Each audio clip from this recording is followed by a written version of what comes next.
goal today was to go out there with the same intensity as I did yesterday in the 200, and now it's just about trusting my abilities and focusing on the things that I need to do and being disciplined in those things, even when I may or may not be feeling my best. So yeah, absolutely. And we saw you and TT just absolutely celebrating yesterday. I'm sure you guys had a similar reaction as well. How special is it to have her and a lot of your teammates here just supporting you? You know, it's amazing.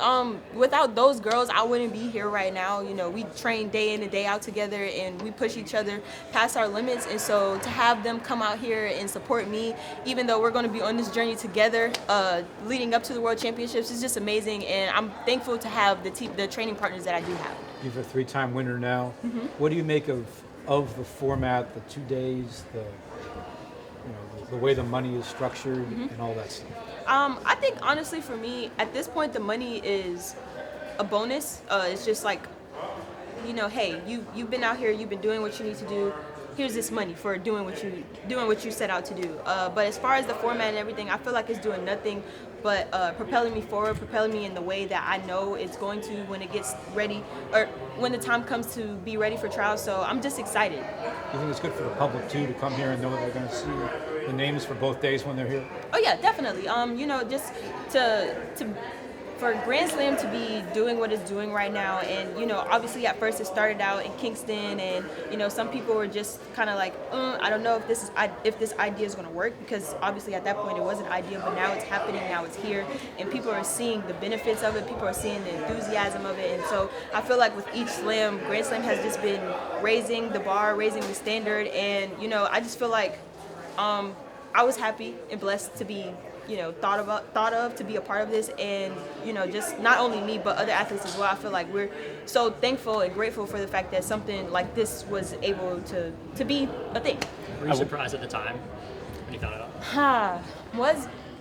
I was and I wasn't surprised. I was surprised because obviously, you know, I set out goals for myself, and did I see myself running 1073 today? No, I saw maybe like 10:8, something like that. But it's just we've been working so hard in training, and you know, sometimes I'm getting to the point now to where when the times do come, I shouldn't be surprised, because I've been putting that much work in to see those times. So definitely excited about it. What goals did you set out? I was going to say, how have you been managing the extra spotlight that maybe Grand Slam has been bringing to you over the past couple of months? I feel like I've been handling it pretty well.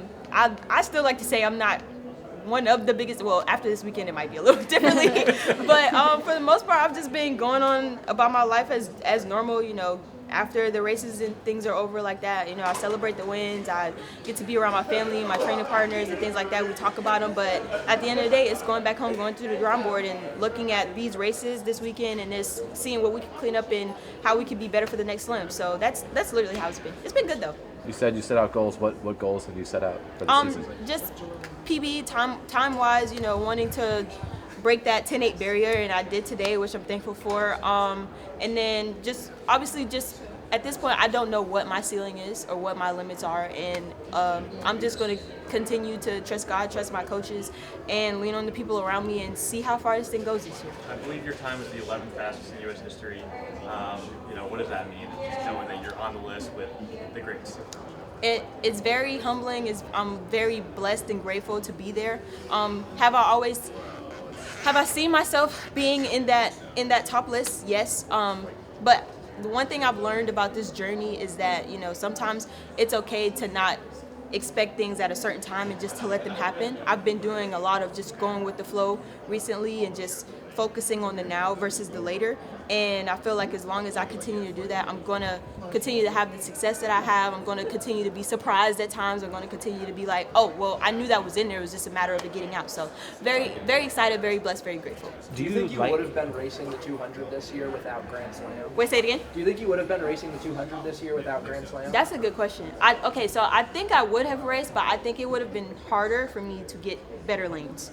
So obviously I haven't been running them in the past, and there's no secret when it comes to certain meets and things like that. If priority comes first, you go with the medalists, you go with the people with the fastest times, and you know, obviously this year for me it would have been a little harder just because I haven't put down any 200 meter times. So, but I feel like this format with Grand Slam has definitely benefited me a lot. And so now, even though with the racers, the lanes are still technically random, I'm taking advantage of it and taking my blessings. Do you like the spotlight, or would you prefer to be kind of under the radar? I like being under the radar. However, my husband would disagree with me and say that I maybe need to get used to being in the spotlight and just, I've done in the past where I've, create this space where I'm an underdog, and it takes so much sometimes to get out of that hole of being the underdog and trying to fight your way through. Whereas if you are in the place that you are right now and just learning to build off of that and be comfortable in that, be confident in that, but also, still being as humble with it as well, because today could be my day and tomorrow could be somebody else's day. Can you talk a little bit about your development, just in like high school, early college? Like you've come a really long way. Yeah, so I'm from a small town, didn't go to the biggest D1 college. I went to a mid-major, Coastal Carolina. I had only 2 scholarship offers coming out of high school, and so I took a chance on a school that believed in me. And little did I know that year there would be a coach coming in who would literally push me to be the best person I could be, and we took it as far as we could. And then when the time came to make a switch and just sit down and have a real talk about what I want to do in this sport and where I want to end up, making the switch to Dennis Mitchell and Sharif Lewis with Star Athletics, I don't regret it at all. I'm very proud of the journey that I'm on. I feel like I've grown so much in the past 3 years that I've kind of like taken off. And so now it's just about let's seeing where this goes. I've been saying it all along. I want to always be remembered as one of the best in this sport, and I feel like this year per se, well, even last year with Paris, me medaling and everything like that, and me setting up this year to be like, okay, I don't just want to be in the number, I want to be at the top. I feel like it's going in the right direction. Did Coach